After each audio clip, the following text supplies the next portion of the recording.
8절에서 17절까지 말씀입니다. 15절까지 말씀입니다.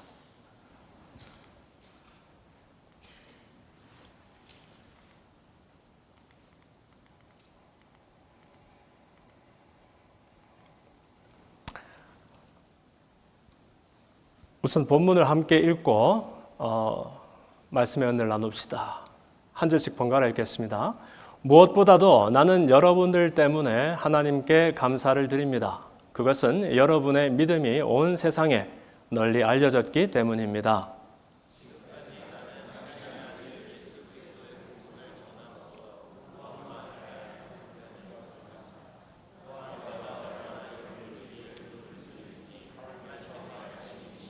나는 그것이 하나님의 뜻이라면 어떻게든지 여러분에게 갈 수 있는 길이 열리기를 간절히 기도하고 있습니다.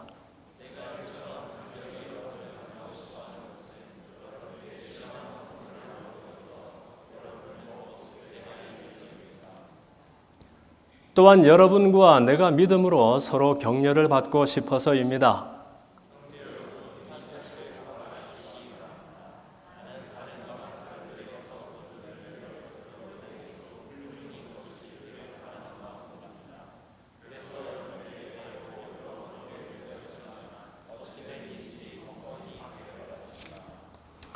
나는 헬라인이든 이방인이든 지혜로운 사람이든 어리석은 사람이든 그 누구를 막론하고 모든 사람에게 빚이 있습니다. 나는 복음을 전해야 할 빚진 사람입니다.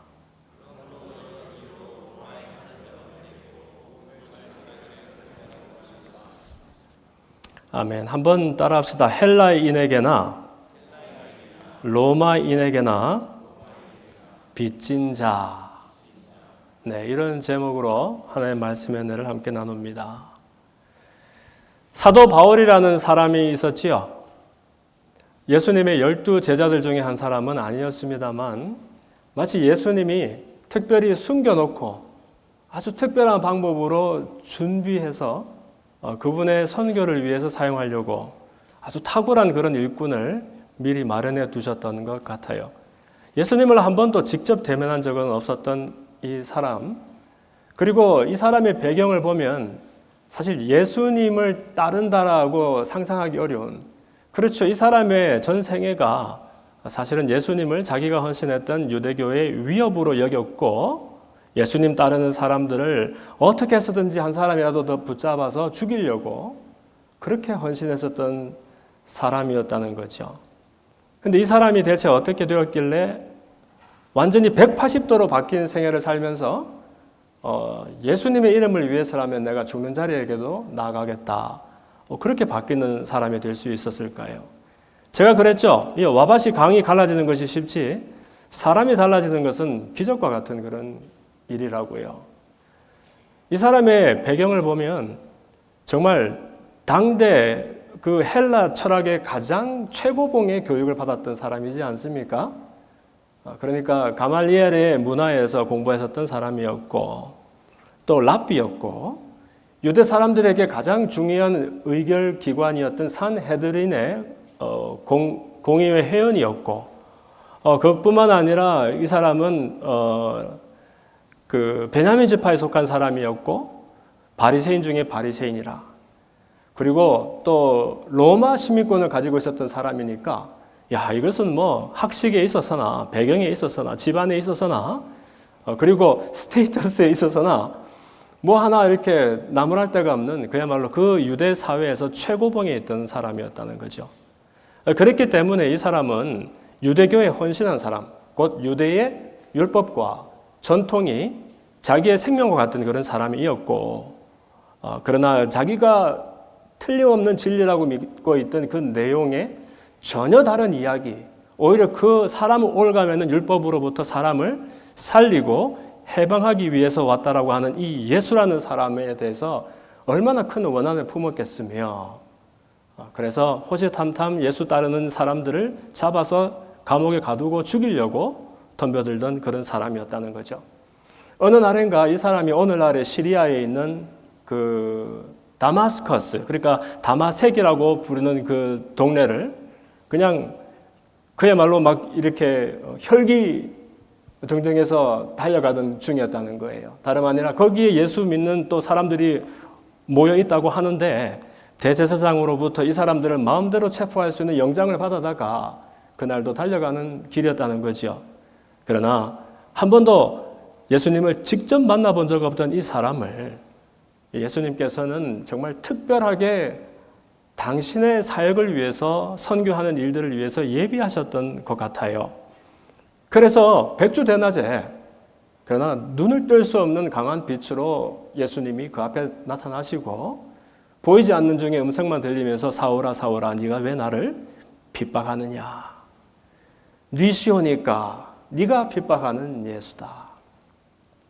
사울은 옛 이름 사울이었거든요. 사울은 그야말로 그 사람의 모든 생애가 완전히 거꾸로지고 부서지는 경험을 하게 됩니다. 이게 뭘까 대체?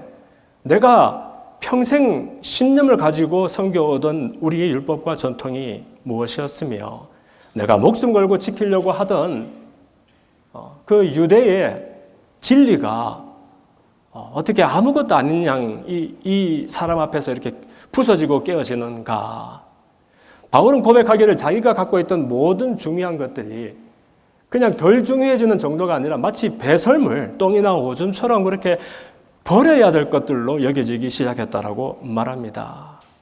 그리고 더 나아가서 이제 알고 보니까 내가 학식이 빼어난 사람이었고 로마인이었고 바리새인이었고 산헤드린 그 공의회 회원이었지만 그러나 알고 보니까 나는 하나님을 대적하는 사람이었고 버러지보다 못한 사람이었고 만약 죄인들이 있다면 그 죄인들 중에서 가장 극악무도한 사람이 바로 나라는 그런 고백을 하게 됩니다.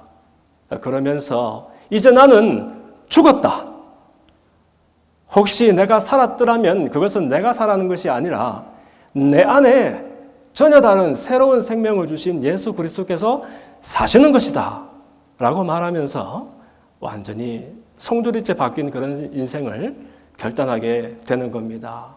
그 학식 있고 빼어났던 정치적으로 또 사회적으로 전도 유망하던 그 청년이 자기 인생의 모든 것들을 다 뒤로 하고 이제는 내가 어디에라도 아예 땅끝까지라도 나에게 새로운 생명을 주셨던 이 예수님의 이름을 전하기 위해서 빚진 자가 되어서 살아가리라 고백을 하게 되는 거죠. 이 사람이 이제 처처에 있는 교회들에게 격려를 전하고 교회들이 겪고 있는 분쟁과 어려운 문제들의 조언을 주기 위하여 편지를 쓰기 시작하는데 그것이 이제 신약 성경에 많은 그 바울 서신이 되지 않습니까? 그 중에서도 제일 긴 책이 어디냐 하면 로마서입니다. 근데 이 로마서는 로마에 있는 교회에 쓴 편지인데 문제는 바울이 한 번도 간 적도 없고 본 적도 없는 사람들에게 편지를 쓰는 거예요. 심지어 예루살렘 교회의 수장이었던 베드로조차도 이 로마 교회를 방문한 적이 없었던 때였습니다. 이 교회는 사실 사도들이나 또 아니면 예수님의 다른 제자들이 가서 전도해서 세운 교회가 아니라 6월절에 어린 양으로 오셨던 예수님. 사람들은 그를 메시아로 환영했지만 메시아가 무슨 일을 하는 분인지도 몰라서 그렇게 환영했던 것이었고 사실은 사람 살리기 위하여 죽으러 오셨던 그분. 죽은 줄 알았는데 살으셨고 살은 줄 알았는데 하늘로 오르셔서 우리에게 나중 처소를 예비하시겠다 하셨던 그분 이야기가 이제 그 6월절을 지난 다음에 로마 전역에 이렇게 퍼지게 되는 겁니다. 회심했던 베드로와 제자들이 설교하는 것을 듣고 수천 명이 한 번에 회심을 하는가 하면 마가의 다락방에 모여서 120명의 성도들이 예수님께서 약속하셨던 그 성령을 기다리며 기도할 때에 그들 위에 불의 혀 같은 것이 임하면서 그들이 한 번도 들은 적도 말한 적도 없는 방언으로 기도하기 시작할 때 6월절을 지키기 위하여 이스라엘뿐만 아니라 로마 제국 전역에서 순례의 길을 왔었던 그 모든 이방인들이 그 놀라운 기적과 역사를 경험하고 자기들의 고향으로 돌아가서 그 예수님의 이야기, 우리를 살리기 위하여 죽으러 오셨던 그 주님의 이야기를 전하기 시작할 때 그 사실 로마는 그 제국의 수도였을 뿐만 아니라 전 세계의 중심이었지 않습니까? 그곳에 제자들이 한번 가보지도 못했던 그곳에 세상의 중심에 가정교회로의 모양으로 이 교회가 비롯되게 된 겁니다.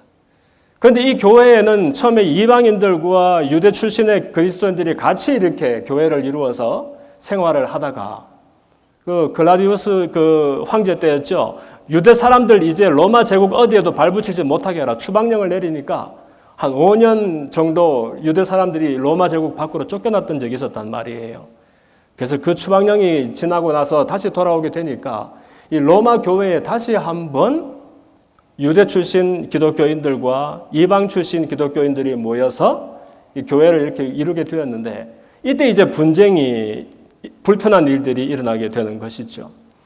왜냐하면 유대인이었던 이 예수님 따르는 사람들, 유대인 기독교인들은 예수님도 유대 사람으로 오셨고 유대 문화 속에 오셨고 그러니까 처음 예수님 따르는 제자들도 유대 문화 속에서 예수님을 따랐고 그러다 보니까 무엇을 먹어야 될지 먹지 말아야 될지 할례를 받아야 된다든지 안식일을 지켜야 된다든지 예수 믿으려면 먼저 유대의 전통을 율법을 좀 따른 다음에라야 예수 믿어야 되는 것 같은 생각이 있었던 것이죠.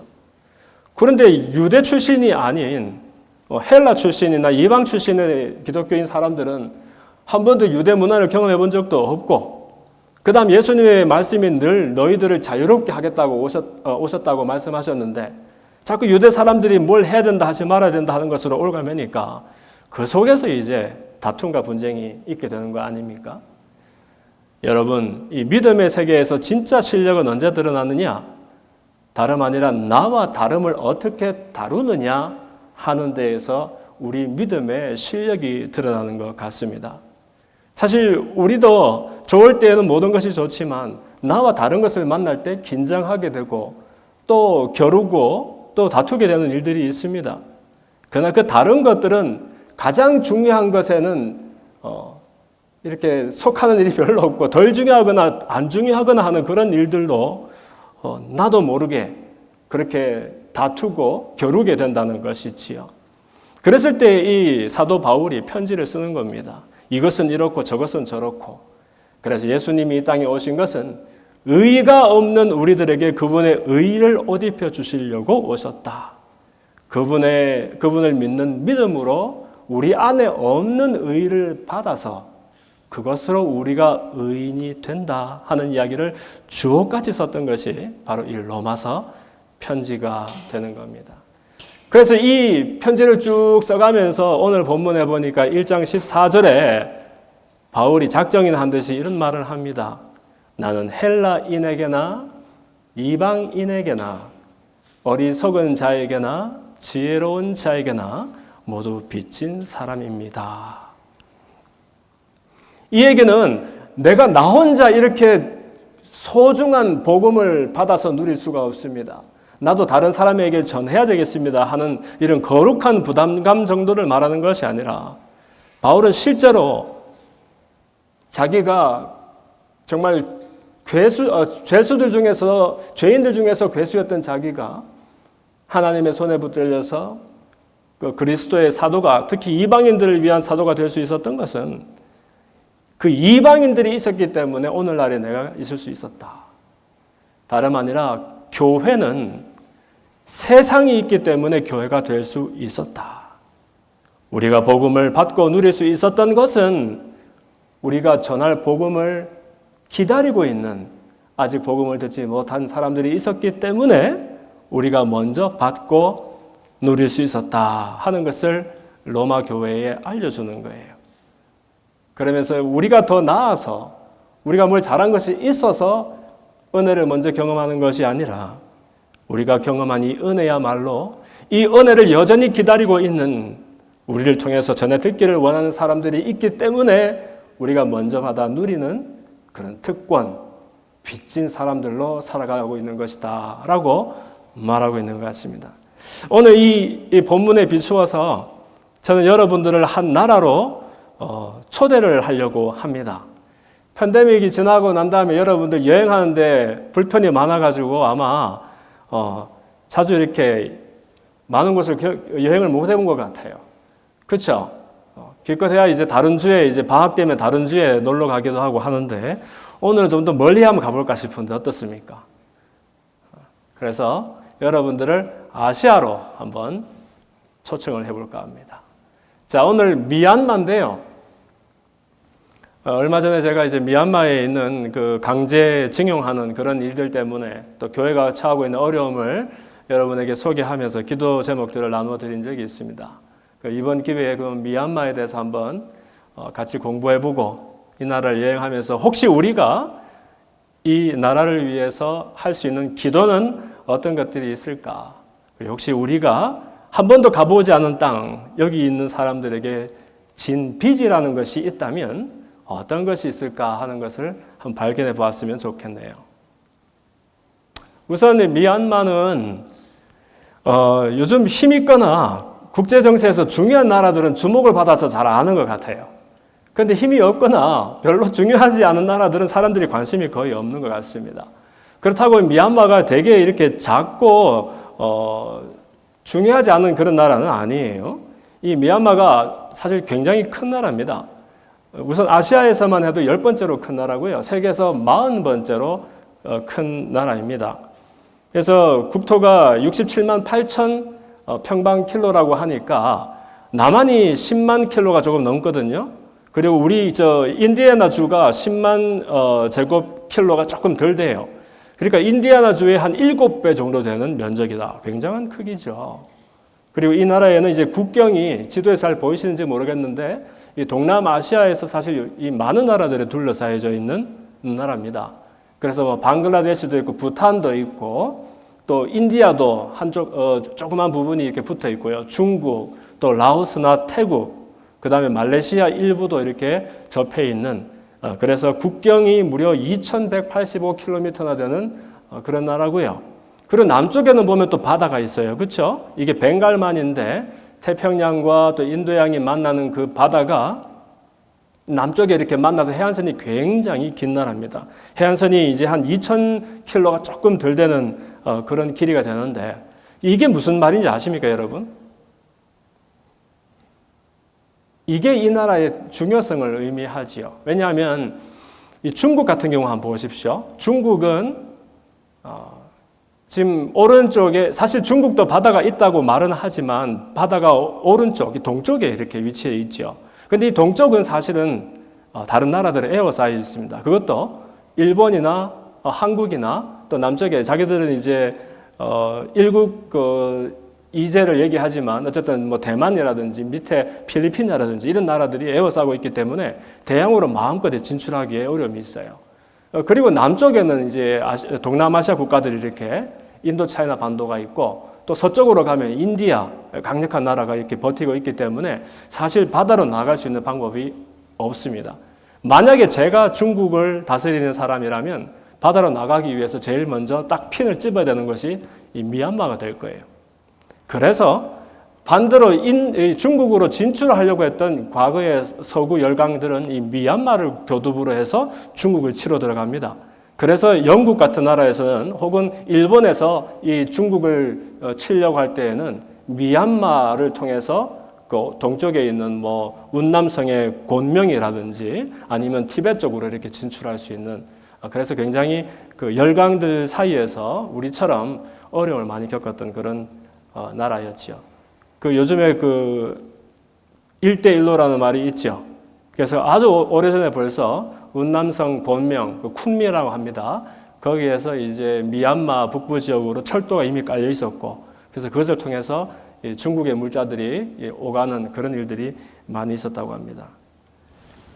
그리고 수도가 양곤인데, 양곤이었습니다. 사실 2006년까지. 근데 2006년도에 그 네피도라는 지역으로 수도를 옮겼지요. 그리고 사람들이 이제 거의 모르는데 행정 수도가 따로 있습니다. 핀마나라고. 그래서 지금도 비행기를 타고 이 나라 들어가면 양곤으로 들어갑니다. 랭곤이라고 하는데 거기에 가장 이제 고도로 발달된 도시이기 때문에 그렇지만 이제 수도는 다른 곳에 있다. 양곤 하면 나이가 좀 어느 정도 드신 분들은 생각나는 사건이 있습니다. 그 생각 안 나면 조금 덜 드신 겁니다. 무슨 사건이 있죠?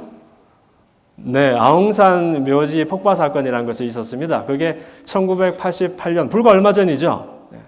1988년도 그게 8월 달이었을 겁니다. 왜냐하면 2달 뒤에 10월 달에 한국에서는 올림픽이 있었거든요.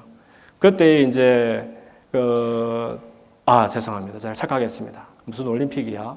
83년도입니다. 83년도 8월 달에 이제 전두환 전 대통령 정권 때였는데 한국의 그 대통령 그 순방 사절단이 미얀마를 찾았다. 당시에 버마였지요. 그때 무려 17명의 부총리와 각 그걸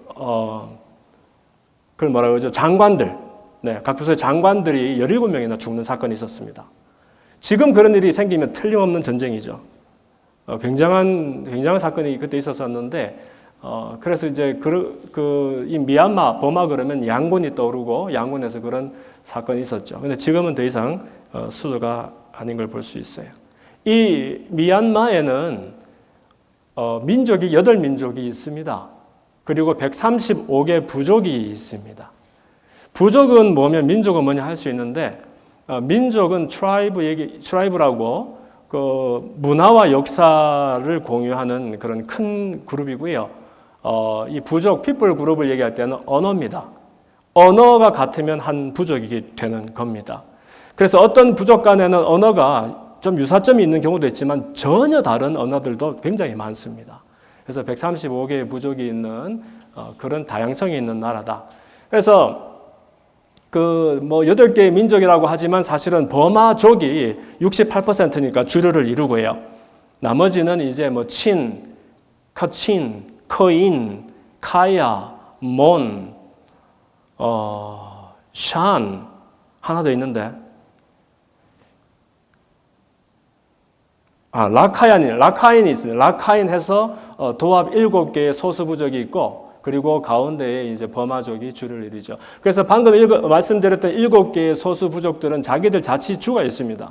그런데 이 사람들은 이 자치주에서만 살아야 되는 것이 아니라 사실 서로 섞여서 살아갑니다. 심지어 버마인들도 그 자치주에 이렇게 사는 경우도 있고 하는데, 그러나 어쨌든 왜 그러면 자치주를 주고 이 민족들은, 소수 민족들은 이렇게 계속 구별이 되어 있느냐 하면, 사실은 주류인 버마 사람들은 소수 민족 없이 가고 싶겠죠.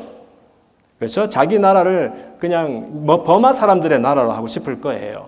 그런데 그렇게 하면 좋은데, 문제는 이 소수 민족들이 가지고 있는 자치주들이 이렇게 전국에 삥 둘러서 있는데, 이 자치주들이 금사라기 땅입니다. 아주 어마어마한 자원을 가지고 있고 굉장한 땅들입니다. 그러니까 사람은 나가라 그러고 그 땅은 자기가 하고 싶고 할 수는 없지 않습니까? 소수 부족들이 사실 몇십 년간 끊임없이 버마족과 또 이 정부와 이 내전을 벌여오고 있었거든요. 그러니까 사실 버마는 이 다양한 부족들 간의 알력으로 인해서 분쟁이 끊이지 않는 그런 지역으로 볼 수가 있는 것이죠.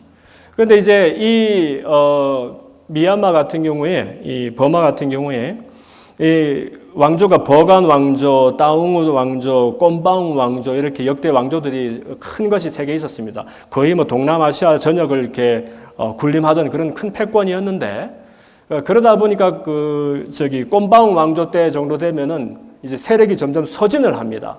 서진한다는 말이 뭐냐면 지금의 방글라데시라든지 부탄이라든지 그다음에 인도의 일부라든지 이런 데까지 넘어가는 그런 일들이 생기죠. 그러면 자연스럽게 서쪽에서는 뭐가 옵니까? 영국이 옵니다. 왜냐하면 영국이 인도를 당시 지배하고 있었잖아요. 동인도 회사를 통해서. 그러니까 영국령 인도, 그죠? 영국령 인도로 해서 이렇게 지배를 하고 있었으니까 점점 이 영국 세력은 동진을 하게 되니까 이게 만날 수밖에 없지요.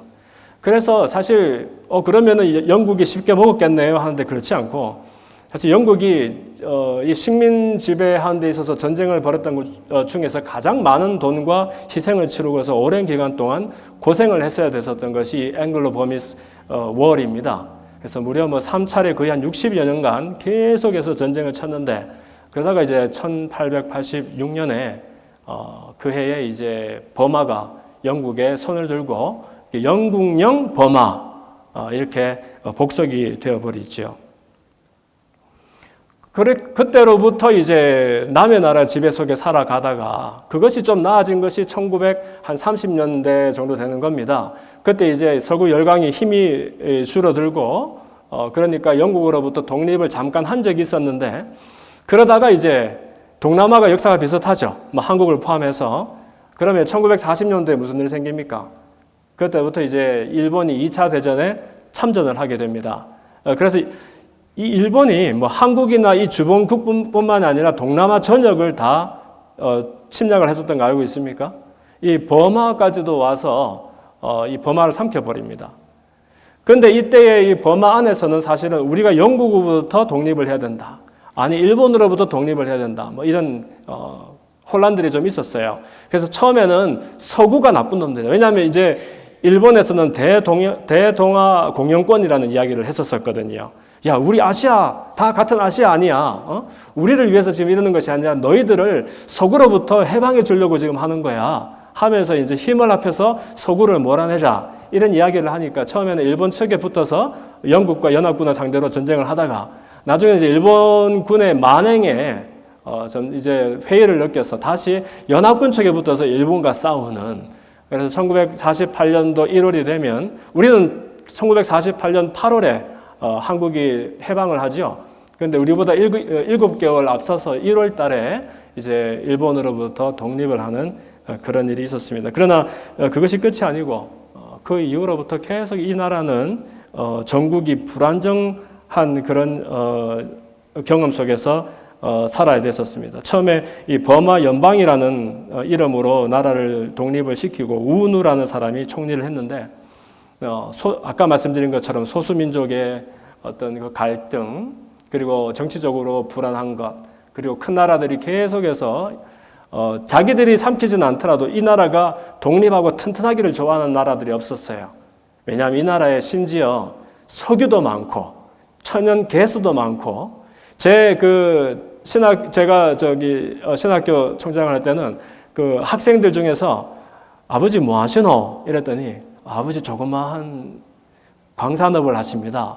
그래서 저는 그러면 어디 광산에서 일하시는 거야? 그러니까 아니 조그마한 금광산을 가지고 계십니다. 뭐 이러더라고요. 거친 이런 데 가면은 막 그 금이 널려져 있는 그런 곳이 많이 있어요. 그러다 보니 끊임없이 전국이 불안했던 것을 볼 수 있죠. 그래서 결국 역사가 비극적인 역사가 이어집니다. 62년도에 이 사람이 네윈이라는 장군인데 이 사람이 쿠데타를 일으킵니다. 우리나라를 위해서 우리나라는 지금 민주나 인권이 중요한 때가 아닙니다. 나라를 안전하게 통치해야 됩니다. 해서 이 군부가 득세를 하게 되고 이것이 무려 50년, 60년 넘게 사실 지금까지 이어지니까 60년 넘게 이렇게 진행이 되어 오고 있는 것이죠. 네윈 장군이 버마 사회주의 연방공화국이라는 이름으로 바꾸고 소련식 정치 경제 제도를 받아들입니다. 이때로부터 이제 로마 사람들이 끊임없이 사실은 시위와 폭동을 일으켰습니다. 근데 로마 사람들이 이 불교 국가거든요. 그래서 평화 애호주의자고 비폭력을 추구하는 사람들이고 했기 때문에 수십 건의 시민 봉기가 일어났고 시위가 있었지만 한 번도 성공한 적이 없었던 강력한 군사력으로 이들을 통제했었던 것을 볼 수 있어요. 네, 이것이 계속 이제 군부가 이렇게 진행되었죠. 그러다가 이제 그 유명한 8888 항쟁이라는 것이 있었습니다. 88년도 8월 8일 아까 제가 헷갈렸는데 우리가 올림픽 하기 2달 전에 이 8888 항쟁이라는 게 있어서 전국에 있는 대학생들과 또 시민들이 일어나서 군부가 물러가라. 우리가 원하지 않는 정부가 우리를 다스릴 수 없다. 이런 얘기를 했는데 예상처럼 시위는 아무런 성과 없이 종결되고 말았죠. 그러다가 이제 역사적인 일이 2010년에 벌어지게 됩니다. 이제 총선이 있었던 것이죠. 사실은 90년도 5월에도 최초의 다당제 선거가 있었었는데 그때 처음 그 선거 때에 사진에 나오는 아웅산 수치, 아웅산 장군 그 독립 운동가였고 민족의 영웅인 아웅산 장군의 딸입니다. 이 사람이 이끄는 국민민주연맹이 압승을 거둔 적이 한번 있었습니다. 과거에. 그러나 이 아웅산 수치의 그 정당이 압승을 거두자마자 바로 군부가 이 사람들 불법으로 선거한 거야. 그리고 중간에 비리가 너무너무 많았어 하면서 결과를 인정하지 않고 계속해서 군부 독재를 밀어붙이지요. 이때부터 이제 국제사회에서 어마어마한 제재를 가하고 압박을 행사했습니다. 그렇기 때문에 이기지 못하고 2010년에는 이제 신용으로 다시 한번 총선을 이렇게 열도록 했죠. 군부에서. 그래서 많은 사람들이 이때 저도 기억하는데 많은 세계 사람들이 드디어 아웅산 수치가 이제 총리에 오르나 보다, 대통령이 되나 보나 했었어요. 그런데 이때도 군부가 이제 선거를 조작을 합니다. 그래서 부정선거를 이렇게 유도를 해서 군부가 밀고 있던 이 통합단결발전당이라고 USDP라는 정당이 국민민주연맹을 압승을 거두고 군부에 의해서 이렇게 조작되는 정당이 정치를 하게 된 거죠. 그런데 어쨌든 이때로부터 조금씩 민주주의에 대한 민주화에 대한 경험들이 시작되니까 이제 시민들의 눈이 열려지게 되는 겁니다. 그래서 5년마다 총선이 있으니까 다음 총선 2015년에는 드디어 이제는 왜냐하면 이것이 이제 최초의 제가 알기로 공개 총선이었을 것입니다. 모든 그 투표가 공개가 되는 그 첫 공개 총선을 통해서 드디어 아웅산 수치의 국민민주연맹이 상원과 하원을 모두 압승을 하면서 드디어 이제 정권을 차지하게 됩니다. 그래서 이때 이제 아웅산 수치 여사가 이제 대통령이 되나 보다 했는데 이때 군부가 물러가기 직전에 또 법을 개정을 해버립니다. 해서 배우자가 외국 국적인 사람은 대통령이 못 되게 하자. 네, 이렇게 해가지고 이제 띵쪼라는 사람이 대통령이 되고 아웅산 수치는 그냥 국가고문의 자리에 이제 총리와 버금가는 그런 자리인데 그렇게 오르게 됐지요. 그리고 이제 문제의 2020년 이 다음 총선에서 다시 한번 이 NLD가 압승을 합니다. 사람들이 드디어 이제 민주주의의 모든 것들을 경험을 했거든요. 그러자 두 번이나 국민민주연맹에다가 이제 정권을 내어주게 되면 이제 군부가 설 자리가 없게 되는 거죠.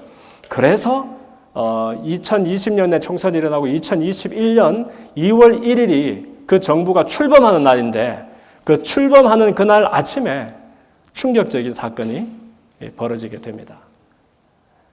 이게 비디오로 나올 수 있는지 잘 모르겠는데 나오는군요. 이게 2021년 2월 1일 이 사람이 그 연권에 있는 유튜버입니다. 에어로빅을 하는 유튜버인데 이 사람이 이제 해필 자리가 그 국회의사당 앞에 그 공원에서 늘 에어로빅을 해서 유튜브로 올리던 분이었어요. 근데 이 사람이 이제 무슨 일인지도 모르고 이제 이렇게 에어로빅을 하고 있죠. 근데 그 뒤로 몇 시간 뒤면 이제 정부 출범하는 행사가 있는데 이 국회의사당 쪽으로 계속해서 이 큰 차량들이 이제 달려가는 겁니다. 뭐냐 하면은 이게 이제 민 아웅 헐랑이라는 사람이 군부 쿠데타를 일으키는 것이죠. 그래서 사실은 출범하기도 전에 군부가 그 정권을 오로지를 해버리게 됩니다. 이 사람입니다. 민 아웅 헐랑이라는 사람이 쿠데타를 일으킨 다음에 국경을 폐쇄하고 여행과 통신을 금지시키고 아웅산 수치 여사를 이제 구금을 시킵니다. 그렇게 해서 77세의 나이인 그녀에게 33년형을 때려버립니다. 그렇게 해놓고서 지금까지 이제 군부가 독재를 계속하고 있는 것이죠. 물론 시민들이 가만히 있지는 않았습니다. 그래서 그 유명한 이제 이게 손가락 3개 드는 이게 뭐냐면은 인권과 자유와 민주를 상징하는 것인데 젊은 사람들이 특히 우리는 끝까지 무저항으로 비폭력으로 그러나 평화의 이름으로 우리 조국의 자유민주주의가 돌아올 것을 호소합니다 하면서 전 국민들이 나오게 된 거죠. 참 너무 신기하죠. 국민들이 원하지 않는 사람들에 의해서 국민들이 다스려져야 된다는 것. 국민들이 원하는 사람들이 그들을 위정할 수 없게 된다는 것이 현실이 되었는데 이 사람들은 끝없이 또 이렇게 평화 시민운동을 벌이고 있는 것이지요. 그리고 이제 이런 평화운동과 더불어서 PDF라고 컴퓨터 파일이 아니고 소수민족 단결 시민방위군이라고 이 사람들이 이제 시민방위대도 구성을 합니다. 그래서 소수민족들이 가지고 있는 그 부족 군인들과 결탁을 해서 이 군부 세력과 투쟁을 계속 이어가게 되지요. 너무 안쓰러운 것이 차라리 돌멩이질하고 막 폭탄 투여를 하고 이렇게 싸웠으면 좋겠는데 무관 시민들은 지금도 끊임없이 평화 시위를 이어가고 있고요. 그러나 자기 시민들의 목소리에 아랑곳 않고 또 군부는 독재를 이어가고 있는 그런 중입니다. 이 평화 시위가 이어진 이후로 4,400여 명이 죽었습니다. 무슨 뭐 테러나 아니면 내전이나 다른 나라의 침략에 의해서 자국민이 죽은 것이 아니고 자기 정부에 의해서 4,400명이 죽은 것입니다. 26,000명이 감옥에 투옥이 되었습니다. 그리고 26만 명의 난민들이 발생했습니다. 이 난민이라는 것이 참 왜냐하면 자기 정부에 의해서 쫓겨나는 것이니까요. 그리고 그렇다고 나라를 버리고 도망가면 어떡하느냐. 이것은 이제 우리가 하기 쉬운 이야기고 여러분의 삶의 터전이 위협을 받게 되고 그 다음에 여러분의 부모 형제가 끌려가게 되고 그 다음에 특히 이제 군부에서 또 경찰에서 또 시위에 앞장섰던 젊은이들을 색출하기 위해서 달려들고 하면은 여러분 바로 이 또랑을 건너가면은 태국 땅이기도 하고 또 또랑을 건너가면 라오스 땅인데 어떻게 잠시라도 몸을 피하고 난민이 되지 않을 수가 있었겠습니까? 특히 어린이들 같은 경우에는 뭐 물자도 풍부하지 않고 하니까 정거를 헤쳐서 태국 땅으로 또 방글라데시나 또 중국 땅으로 이렇게 넘어가는 아이들도 많이 있는 것 같아요.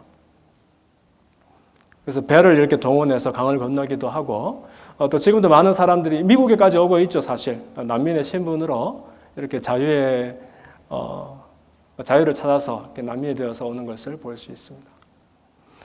우리의 관심은 이 나라와도 이 민족에도 있지만 이 나라 안에 있는 교회들에도 우리의 관심이 있습니다.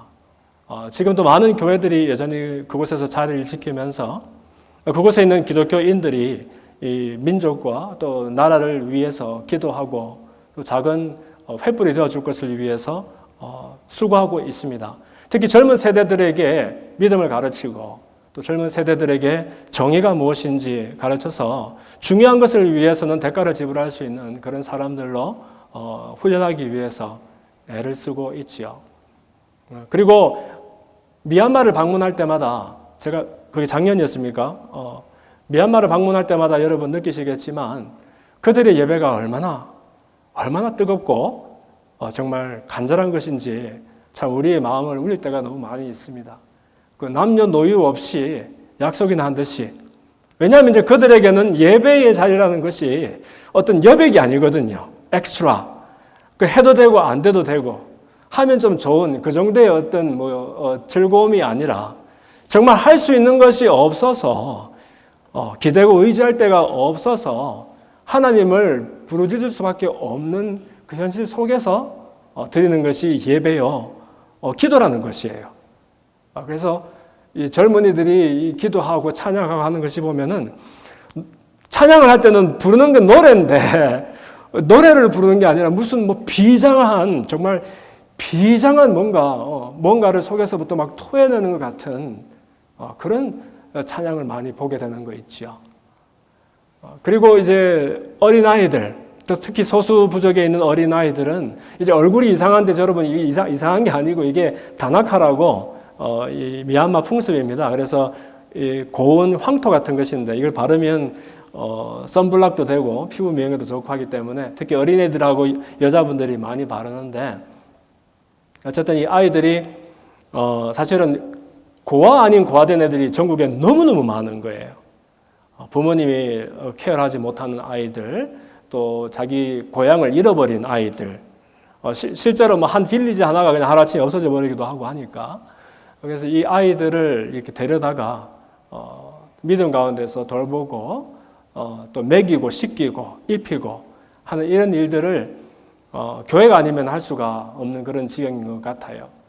그래서 우리에게 기도 제목을 나눠줬었던 그 뉴라이프의 그런 선교사님도 그런 얘기들을 하지만 이 아이들이 안전하게 또 그들의 가장 기본적인 것들을 제공받으면서 또 자기 나라를 위해서 기도할 수 있는 그런 믿음의 아이들로 자랐으면 좋겠다 하는 것이 그곳 선교사님들과 또 교회의 소원인 것 같습니다.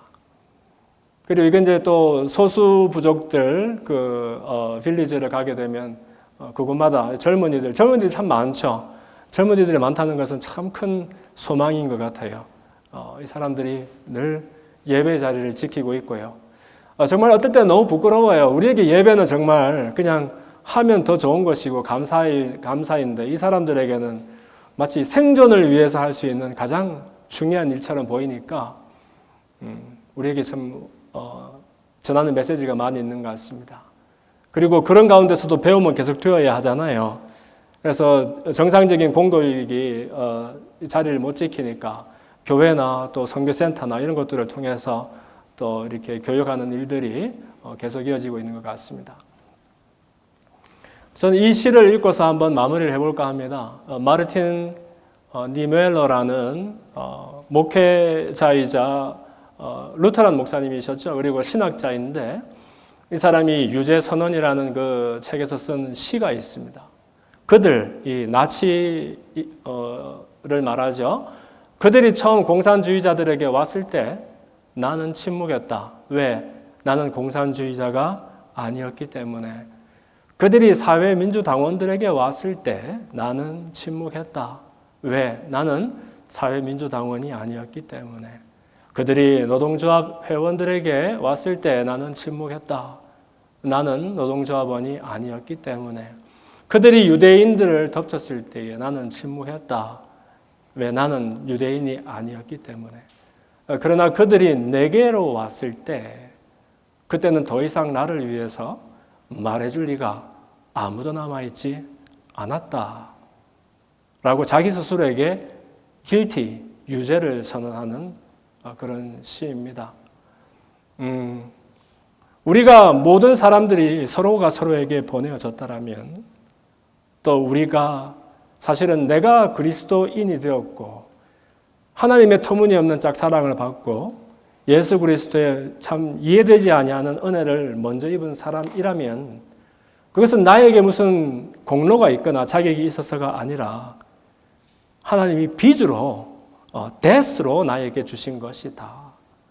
그 빚이라는 것은 사람을 올가매는 노예 삼는 것입니다, 여러분.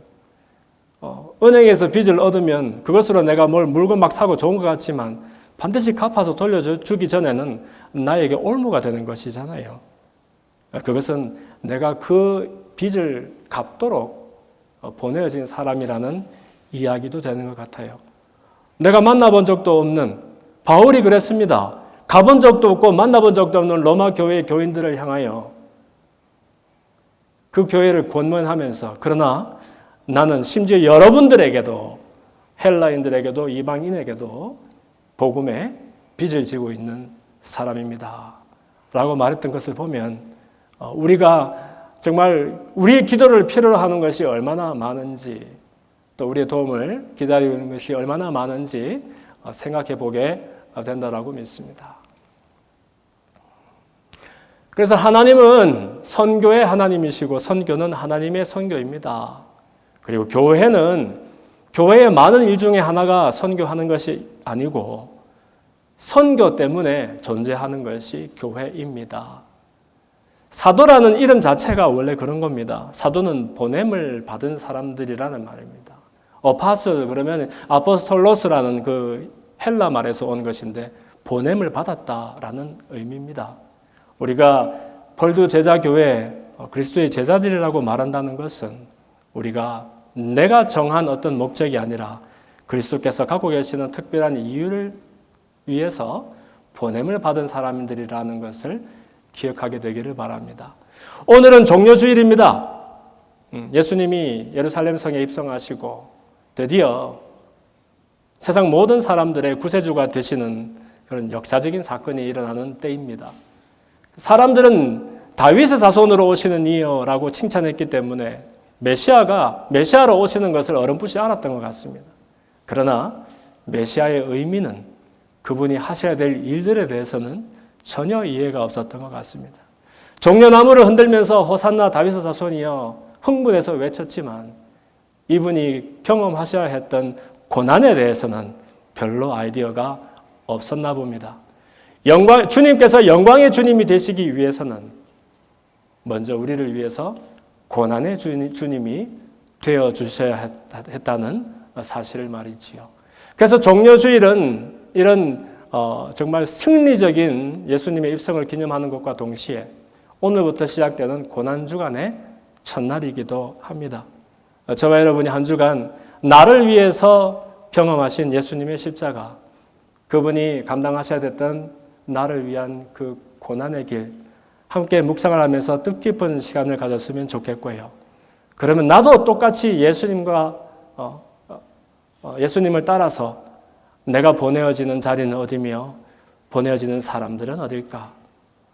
나도 주님처럼 성육신에서 다른 사람의 자리에, 더 낮은 자리에 나를 두고 작은 예수가 되어서 살아갈 수 있는 길은 어떤 것이 있을까?